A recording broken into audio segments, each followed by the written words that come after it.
श्री गणेशाय नमः। नमस्कार दोस्तों, बुधवार व्रत कथा में आप सभी का स्वागत है।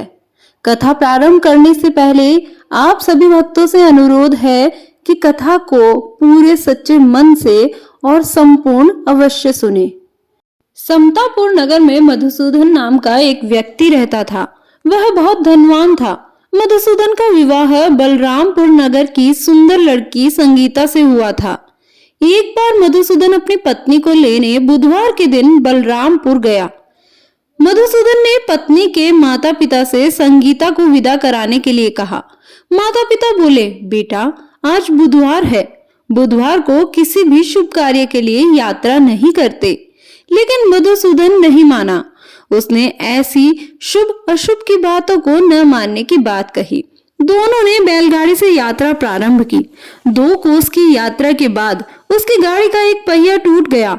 वहां से दोनों ने पैदल ही यात्रा शुरू की। रास्ते में संगीता को प्यास लगी। मधुसूदन उसे एक पेड़ के नीचे बैठाकर जल लेने चला गया।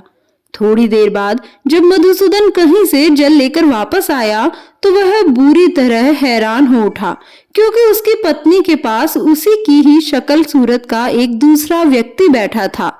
संगीता भी मधुसूदन को देखकर हैरान रह गई। वह दोनों में कोई अंतर नहीं कर पाई। मधुसूदन ने उस व्यक्ति से पूछा, तुम कौन हो और मेरी पत्नी के पास क्यों बैठे हो? मधुसूदन की बात सुनकर उस व्यक्ति ने कहा, अरे भाई, यह मेरी पत्नी संगीता है। मैं अपनी पत्नी को ससुराल से विदा करके लाया हूँ। लेकिन तुम कौन हो जो मुझसे ऐसा प्रश्न कर रहे हो? मधुसूदन ने कहा, तुम जरूर कोई चोर या ठग हो। यह मेरी पत्नी संगीता है। मैं इसे पेड़ के नीचे बैठाकर जल लेने गया था। इस पर उस व्यक्ति ने कहा, अरे भाई, झूठ तो तुम बोल रहे हो। संगीता को प्यास लगने पर जल लेने तो मैं गया था। मैंने तो जल लाकर अपनी पत्नी को पिला भी दिया है। अब तुम चुपचाप यहाँ से चलते बनो, नहीं तो किसी सिपाही को बुलाकर तुम्हें पकड़वा दूंगा। दोनों एक दूसरे से लड़ने लगे।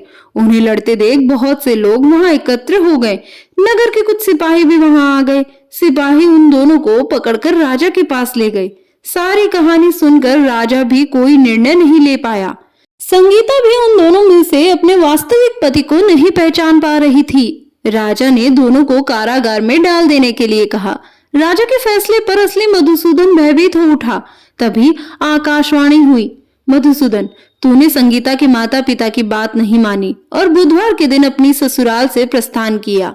यह सब भगवान बुद्ध देव के प्रकोप से हो रहा है। मधुसूदन ने भगवान बुद्ध देव से प्रार्थना की कि हे भगवान बुद्ध देव, मुझे क्षमा कर दीजिए। मुझसे बहुत बड़ी गलती हुई है। भविष्य में अब कभी बुधवार के दिन यात्रा नहीं करूंगा और सदैव बुधवार को आपका व्रत किया करूंगा।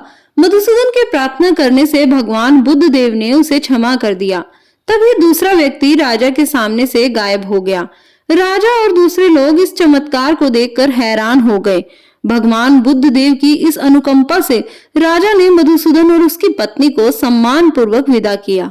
कुछ दूर चलने पर रास्ते में उन्हें बैलगाड़ी मिल गई। बैलगाड़ी का टूटा हुआ पहिया भी जुड़ा हुआ था।